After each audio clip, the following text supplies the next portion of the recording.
Kerja tempur angkatan bersenjata Rusia selalu membuahkan hasil setiap harinya. Terbukti dalam sebuah video yang ramai beredar di media sosial Telegram pada Sabtu 13 Januari 2024. Dalam video kompilasi tersebut menunjukkan kerja tempur operator amunisi berkeliaran Izdalia 51 dan 52 Lancet di zona distrik militer utara. Total ada 63 episode penggunaan Lancet dipublikasikan ke publik.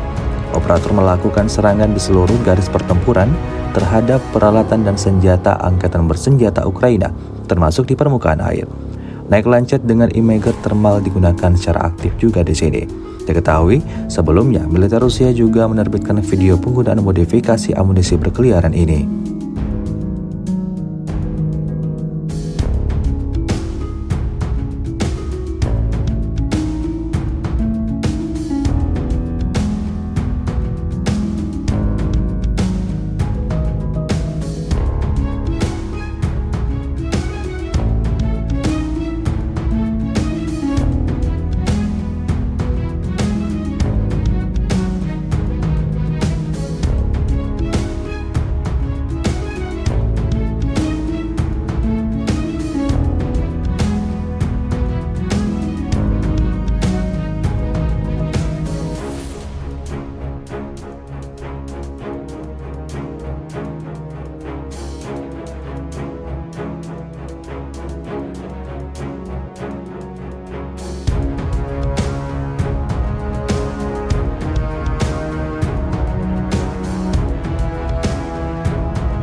Download Tribun X sekarang.